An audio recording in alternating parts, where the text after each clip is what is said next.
that in America has warned Nigerian government to release Nnamdi Kanu come October 10. Failure to do so, they are coming over Nigerian government. What do you have to say They about are the that? one that are behind all the lobbyists in Trump government. All the lobbyists that is partaking within this Trump government were people that are in support of our agitation for emergence of Biafran states. You see the Igbo soldiers, Igbo people in American army, they are citizens there.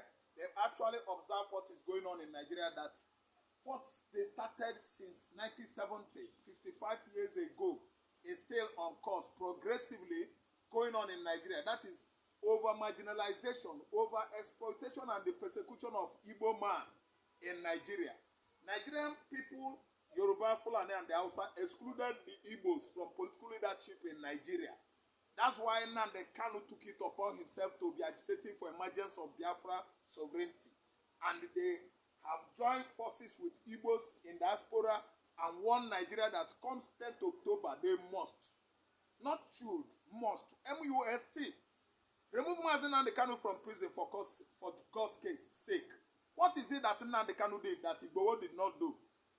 This tribalized Tinubu remove Igboho and allow Nnamdi Kanu be suffering since. Is it right?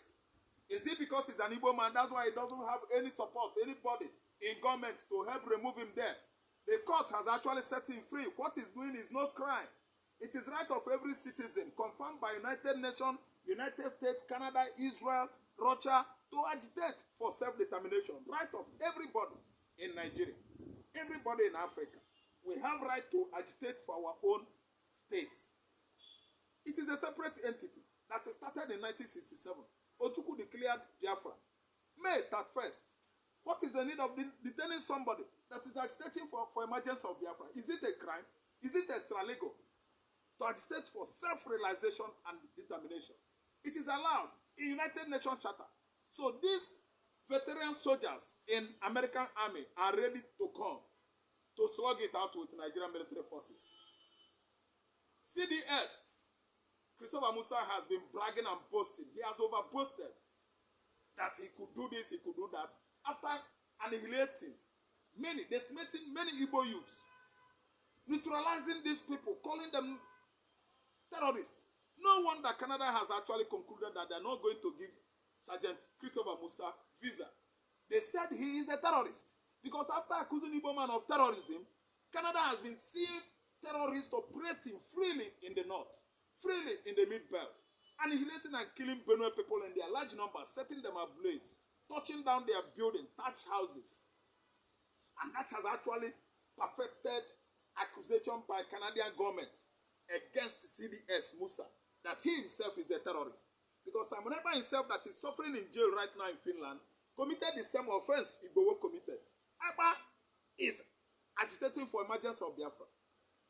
Aba wants Biafra to be free. Nnamdi Kanu wants Biafra to be free. That is the Igbos. What is the Nnamdi Kanu's offense? The same offense that Igboho committed. Igboho handle arms with charms. Yes. For the first time, Nnamdi Kanu started without arms. It was Operation Python Dance that killed many Nnamdi Kanu's youths and followers in his community that warranted EU and the United Nations ordering Mazi Nnamdi Kanu, well documented, legalized, to begin to use arms for defense of the IPOB, defending his people, his followers. Because if continue agitation without arms, they will be killing you. Igbo youths will be dying like flies. Nigeria started in the first place, gun running in the southeastern Nigeria as a result of how they killed in their large numbers, I mean the Mazars. Under Rafu Wazirike, they died in their millions.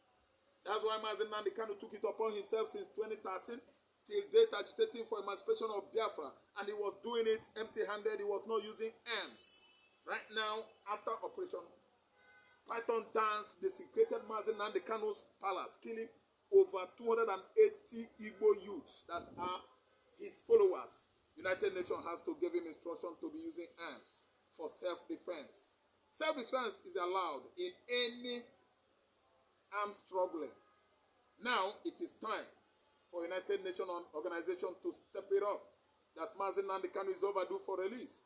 Why must Tinubu release his brother, leaving Mazi Nnamdi Kanu down there in the jungle? Right now, Kanu must come out on 10th October as the absconded justice in the person of James Omotocho said.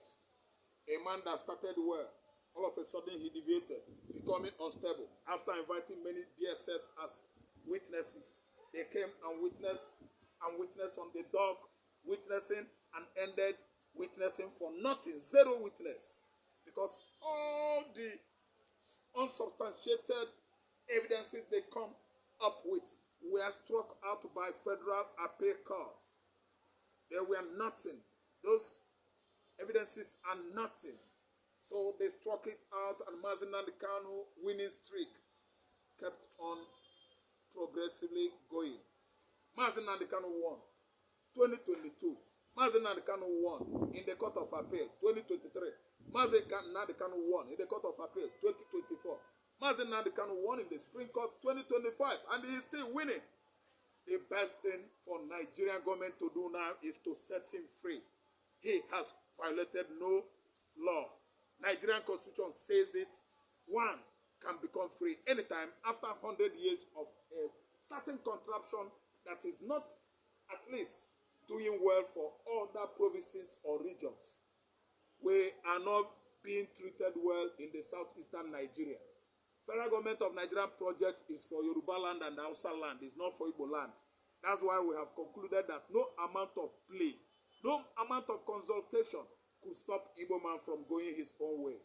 We belong to Biafra land. We are not part of this contraption. Allow Mazi Nnamdi Kanu. You are holding him after kidnapping him illegally from Nairobi, Kenya. You brought him to this contraption to die in hell there. Mozanga has taken it upon himself, Mazanga, and he is winning. What about the other lawyer, human rights activist in Kenya that took it upon himself? He won the case for Biafra. He won the case for Mazi Nnamdi Kanu. Awarded Mazi Nnamdi Kanu 120 million. Nigeria is going to pay. And the United Nations has actually seen it that Kanu is free. Kanu is innocent. United States Organization again, UNO, has actually exonerated Simon Ekpa. Ekpa is free and it should be set free in Finland. Finland was bribed by Nigeria, oil bribe, crude oil bribe. Wasila, the company that is about to handle solar-powered pole, yes, all over Nigeria. Each pole costs 160 something million naira, imagine, and they should put it all over, install it all over the country. A country that is housing, sheltering over 300 million people. Wasila is the name of the company. The owner of the company is Finnish President Alex Todd. EU has found out this and they are blowing the top. Very, very annoyed with Finnish government. About to even demolish and bring down Wasila company in Finland. Pride is it. Finland has taken bribe. That's why they actually jailed Ekpa 6 years. And Ekpa has been granted plea to appeal the case. If someone is committed of an act of terrorism, well, should that person serve only for 6 years? Is it not just 21 years imprisonment and life jail? Or you actually send him to Galu? Why Ekpa 6 years? It actually indicates that Nigeria and Finland has played gamble using Simon Ekpa. That's my own case. Thank you.